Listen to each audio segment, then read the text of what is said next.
ഈ കരുവന്നൂർ ബാങ്ക് തട്ടിപ്പ് കേസിൽ ഇപ്പോൾ ഇ.ഡി. കുറ്റപത്രം സമർപ്പിച്ചിരിക്കുകയാണ്. അതായത് നമുക്കറിയാം രാധാകൃഷ്ണൻ, വർഗീസും ഒക്കെ പ്രതികളായിട്ട് ഉൾപ്പെട്ടിട്ടുണ്ട്. പക്ഷേ അതിൽ അതിശയമായിട്ട് തോന്നിയത് പാർട്ടി തന്നെ അതിൽ ഒരു പ്രതിയായിട്ട് വന്നിരിക്കുകയാണ്. 68ാം പ്രതി സ്ഥാനത്ത് വന്നിരിക്കുകയാണ് CPM എന്ന പാർട്ടി.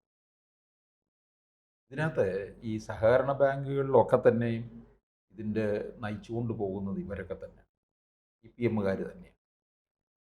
ഇപ്പോൾ കരിവന്നൂരിലെ ഇത് എത്രയോ പേർക്കാണിത് അല്ലേ, 156 പ്രതികളുണ്ട്.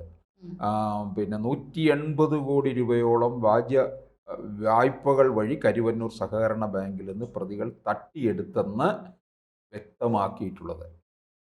തട്ടിപ്പിന് കളവൊരുക്കുകയും കൂട്ടുനിൽക്കുകയും ചെയ്ത് വൻതുക പാരിതോഷികം കൈപ്പറ്റിയെന്നും ഒക്കെ നേതാക്കളുടെ പേരിൽ കുറ്റപ്പെടുത്തൽ ഉണ്ടായിട്ടുണ്ട്. ഇത് കേരളം മുഴുവൻ ഇതങ്ങ് പടർന്നുകൊണ്ടിരിക്കുകയാണ്. കരുവന്നൂർ മാത്രമല്ല, അതേ സമയം തന്നെ കണ്ടല സഹകരണ ബാങ്കിലും വന്നു, തിരുവനന്തപുരത്ത് കാട്ടാക്കടയ്ക്ക് സമീപം. അത് കഴിഞ്ഞ് ഇപ്പോൾ വളരെ സജീവമായി ചർച്ച ചെയ്യപ്പെടുന്ന ചെറിയ ചെറിയ നിരവധി സഹകരണ ബാങ്കുകൾ, സഹകരണ പ്രസ്ഥാനം ഇത്തരത്തിലുള്ള തട്ടിപ്പുമായിട്ട് ബന്ധപ്പെട്ട് കുറെ കേസുകൾ നടക്കുന്നുണ്ട്. ഇതിനോടൊപ്പം തന്നെയാണ് പത്തനംതിട്ട ജില്ലയിലെ റാന്നി പെരുന്നാട് സർവീസ് സഹകരണ ബാങ്കിലും ഏതാണ്ട് 200 നിക്ഷേപകരുടെ ഏതാണ്ട് 10-50 കോടിയോളം രൂപ ഇതുപോലെ അവരുടെ നിക്ഷേപം കഴിഞ്ഞിട്ട് ചെന്ന് ചോദിക്കുമ്പോൾ കൈമലർത്തുകയാണ്, ആട്ടി ഓടിക്കുക വരെ ചെയ്യുന്നുവെന്നാണ് വന്നിരിക്കുന്ന ഒരു പുതിയ വാർത്ത. ആട്ടി ഓടിക്കുക എന്ന് പറഞ്ഞ് ഇവരൊക്കെ അവരുടെ മക്കളെ വളർത്തുന്നതിന്, അവരെ വിവാഹം കഴിച്ച്, പെൺമക്കളെ വിവാഹം കഴിച്ച് അയക്കും, കുട്ടികളുടെ വിദ്യാഭ്യാസ ആവശ്യത്തിന്, വീട് വയ്ക്കുന്നതിന്, ചികിത്സയ്ക്ക്, കൃഷി ആവശ്യങ്ങൾക്കും ഒക്കെ വേണ്ടി മാറ്റിവെച്ചതാണ്. അല്ലാതെ FD ഒരു രസത്തിന് കൊണ്ടുപോയിട്ടിട്ട് അതിൻ്റെ പലിശ മാത്രം വാങ്ങിക്കുക, അല്ലെ പലിശയ്ക്ക് മേൽ പിന്നെയും പലിശ ഉണ്ടാക്കിക്കൊണ്ടിരിക്കുന്നവരൊന്നും അല്ല. അവർ പകലന്തിയോളം കഷ്ടപ്പെട്ട് ഉണ്ടാക്കിക്കൊണ്ട് വെച്ചതാണ്. അതാണ് ഇവരൊക്കെ എടുത്ത് ചെമ്മാളിക്കുന്നത്. നമുക്കറിയാം, ഈ സഹകരണ ബാങ്കിൽ ഇടുന്നവരല്ല ഈ ചെറിയ ചെറിയ സാധാരണ ജനങ്ങളാണ്. അന്ന് ജോലി ചെയ്ത് അന്നത്തെ ശമ്പളത്തിന്റെ ഒരു ഭാഗം മാറ്റി വെച്ച് കൊണ്ടുവന്ന് അവരുടെ ഒരു നിക്ഷേപം പോലെ ഇടുന്ന ഒരുപാട് പേരെ എനിക്കറിയാം. അത് അവർക്കൊരു സുരക്ഷിതത്വം, നമ്മുടെ പ്രത്യേകിച്ച് CPM എന്ന പാർട്ടിയോടുള്ള വിശ്വാസമുള്ളവരുണ്ട്. ആ ഒരു പാർട്ടിയിലുള്ള വിശ്വാസത്തിനപ്പുറം സഹകരണ ബാങ്കിൽ കൊണ്ടുവന്നിട്ട് നമുക്കൊരു ഒരു സുരക്ഷിതത്വമാണ്.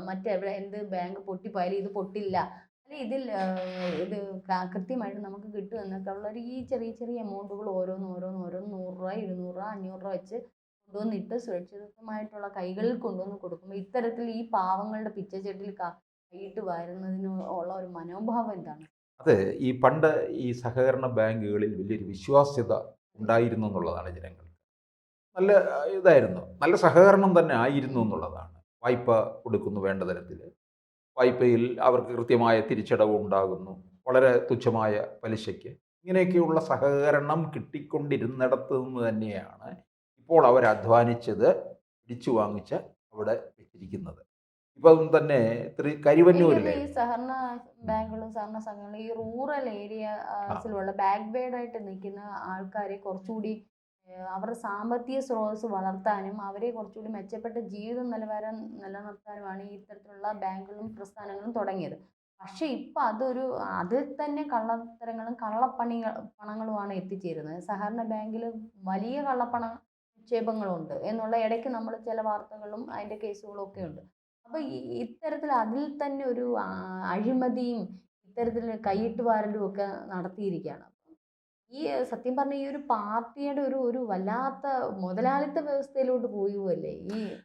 അതെ, ഇതിനകത്ത് ഇപ്പം ഞാൻ ചോദിച്ചോട്ടെ, കരിവന്നൂരിലെ ഈ പ്രശ്നം തന്നെ അത് തൃശ്ശൂരിനോട് ചേർന്ന് നിൽക്കുന്ന പ്രദേശമാണ്. ഈ കണ്ടല എന്ന് പറയുന്നത് തിരുവനന്തപുരത്തിനോട് ചേർന്ന് നിൽക്കുന്ന സിറ്റി കേന്ദ്രീകൃതമായ, പട്ടണ കേന്ദ്രീകൃതമായ ഇടമാണ്. അവിടെയുള്ളവർ ഒക്കെ തന്നെ കുറച്ചുകൂടി കാര്യങ്ങളിൽ അറിവും കാര്യങ്ങളും ഒക്കെ ഉണ്ട്.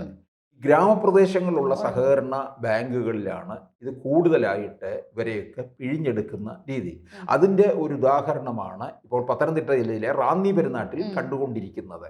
അത് അവിടെയുള്ളത് മലയോര കർഷകരാണ് എന്ന് വിചാരിച്ച് അവരാരും തീരെ മോശക്കാരൊന്നുമല്ല. അവരൊക്കെ പത്രം വായിക്കുകയും ടെലിവിഷൻ കാണുകയും ഇവിടെ നടക്കുന്ന കാര്യങ്ങൾ മുഴുവൻ നന്നായിട്ട് അറിയുന്നവരുമാണ്. അവരെ അങ്ങനെ വിഡ്ഢികളാക്കാനൊന്നും പറ്റില്ല. പക്ഷേ ഈ സഹകരണ ബാങ്ക് ആദ്യകാലങ്ങളിൽ വലിയ സഹകരണം നൽകിപ്പോരുകയും അത് ആ കാലയളവിൽ ഇവരിലേക്ക് നിക്ഷേപം ഉണ്ടായപ്പോൾ കിട്ടിയതൊക്കെ തന്നെ പിന്നീട് ഇവരെടുത്ത് മാറ്റിമറിക്കുകയുമാണ് ചെയ്യുന്നത്. ഇപ്പോൾ പല സഹകരണ ബാങ്കുകളും ഏതാണ്ടൊക്കെ ഒരു ഒഴിഞ്ഞ മട്ടിലാണ് കിടക്കുന്നത്. ഇപ്പോൾ റാന്നി പെരുന്നാട്ടിലെ ഈ സഹകരണ ബാങ്ക് തന്നെ PC ജോർജ് അവിടെ എത്തിയിരിക്കുകയാണ്. അപ്പോൾ തൃശ്ശൂരിലെ കരുവന്നൂരിലെ ഈ പ്രശ്നം കൂടുതലായിട്ട് ജനകീയമായി തീർന്നതും EDയുടെ ശ്രദ്ധയിൽപ്പെട്ടതും ഒക്കെ എന്തുകൊണ്ടാണ്? സുരേഷ് ഗോപി അവിടെ അത് വലിയ നേതൃത്വം കൊടുത്തു. സുരേഷ് ഗോപി അത് വളരെ ജനകീയമാക്കി മാറ്റി എന്നുള്ളതാണ്. 2019 അവിടെ മത്സരിച്ച് തോൽവി ഉണ്ടായിട്ടും സുരേഷ് ഗോപി ആ മണ്ഡലത്തിൽ തന്നെ നിന്നു. അവിടുത്തെ പ്രശ്നങ്ങളിലെല്ലാം ഇടപെട്ടു. കരുവന്നൂരിൽ നിന്ന് പദയാത്ര നടത്തിയ അദ്ദേഹം. അതൊക്കെ വലിയ ചർച്ച ചെയ്യപ്പെട്ട കാര്യങ്ങളാണ്. അപ്പോൾ ഞങ്ങളുടെ പണം നഷ്ടപ്പെട്ടപ്പോൾ ഞങ്ങൾക്കൊപ്പമുണ്ട് ഈ BJPയുടെ നേതാക്കന്മാർ എന്ന് അവർ തിരിച്ചറിഞ്ഞു. അതുകൊണ്ടാണ് ഇപ്പോൾ PC ജോർജ് ഇപ്പോൾ റാന്നി പെരുന്നാട്ടിലെ സഹകരണ ബാങ്കിൻ്റെ തട്ടിപ്പിന് ഇരയായവരുടെ അടുക്കലേക്ക് എത്തിയിരിക്കുന്നത്. അദ്ദേഹം സമരത്തിന് അവിടെ നേതൃത്വം കൊടുക്കുകയാണ്. PC ജോർജ് ഇപ്പോൾ BJPയിലാണല്ലോ. അദ്ദേഹത്തിൻ്റെ മകനും BJPയിൽ ഇപ്പോൾ മുനമ്പം വിഷയത്തിലൊക്കെ കൃത്യമായ ഒരു ഇടപെടൽ നടത്തുകയും ബിഷപ്പുമാർക്കും ക്രൈസ്തവർക്കും ഒക്കെ കാര്യങ്ങൾ വിശദീകരിച്ചു കൊടുക്കുകയും ഒക്കെ ചെയ്തു എന്നുള്ളതാണ്. അതുകൊണ്ട് ക്രൈസ്തവരുമായിട്ടൊരു വലിയ അടുപ്പം തന്നെ ഉണ്ടാവുകയും ചെയ്തു. അപ്പോൾ ഇത് തന്നെയാണ് ഈ താഴെത്തട്ടിലെ ഉള്ളവരിൽ നിന്നുള്ള പണം തട്ടിയെടുത്തുകൊണ്ടുള്ള നീക്കമാണ് ഈ സഹകരണ ബാങ്ക് ചെയ്തുകൊണ്ടിരിക്കുന്നത്. ഇതിന് ഇപ്പം നോക്കുക, ഇവിടെ രാധാകൃഷ്ണന് AC മൊയ്തീനും ഒക്കെയാണ് ഇതിനകത്ത് പ്രതികളായിരിക്കുന്നത്. കരുവന്നൂരിലാണ് ഏറ്റവും വലിയ തട്ടിപ്പ് നടന്നിരിക്കുന്നതെന്ന് പറയുന്നത്. ഈ റാന്നി പെരുന്നാട് സഹകരണ ബാങ്കിൽ തട്ടിപ്പിനകത്ത് വരുന്നത് 10 ലക്ഷം മുതൽ 1 കോടിയോളം വരെ നിക്ഷേപിച്ചിട്ടുണ്ട് ആൾക്കാർ. അവർ ചെന്ന് ചോദിക്കുമ്പോഴാണ് ഗഡുക്കളായി തരാം, ഒരു വലിയ തുക ഫിക്സഡ് ഡിപ്പോസിറ്റ് ഇട്ടിരിക്കുന്നവർ വന്ന് അവരുടെ അതിൻ്റെ കാലാവധി കഴിയുമ്പോൾ വന്ന് ചോദിക്കുന്നത് ഇങ്ങനെയാണ് പറയുന്നത്, ഗഡുക്കളായി തരാം എന്ന്. അവർക്കിപ്പോൾ പലിശ പോലും വേണ്ട, കൊടുത്ത മുതലിങ്ങ് തിരിച്ചു കിട്ടിയാൽ മതി എന്ന് പറഞ്ഞു നിൽക്കുക. ഒരു ജീവിതം മുഴുവൻ അധ്വാനിച്ചെടുത്തത് ഇവരെടുത്ത് പാർട്ടി സഖാക്കന്മാരെടുത്ത് തിന്നുക എന്ന് പറഞ്ഞാൽ അത് നെറുകേടിൻ്റെ അങ്ങേയറ്റമായിട്ട് മാത്രമേ കാണാൻ കഴിയുള്ളൂ എന്നാണ്. ചിലത് മാത്രമേ ഇങ്ങനെ പുറത്തേക്ക് വരുന്നുള്ളൂ. ഇനിയും നിരവധി സഹകരണ ബാങ്കുകളുണ്ട്. ആ സഹകരണ ബാങ്കിലൂടെ തട്ടിപ്പിനിരയായവരും ധാരാളം പേര് കേരളത്തിൽ നിൽക്കുകയാണ്. ഇത് എനിക്ക് തോന്നുന്നു ഒന്നൊന്നായിട്ട് ഈ കരുവന്നൂരിലെ ഇപ്പം ഇത് പുറത്തു വന്നിരിക്കുന്നത് തന്നെ അത് വലിയൊരു പ്രതിസന്ധിയിലേക്കാണ് CPM പോകുന്നത്. CPMന് ഒരു സമാനതയില്ലാത്ത പ്രതിസന്ധിയിലേക്ക്, പ്രത്യേകിച്ച് നിലമ്പൂർ ഉപതെരഞ്ഞെടുപ്പ് വന്നിരിക്കുന്ന സാഹചര്യത്തിൽ തന്നെയാണ്, ആ സമയത്ത് തന്നെയാണ് ഇതിൻ്റെ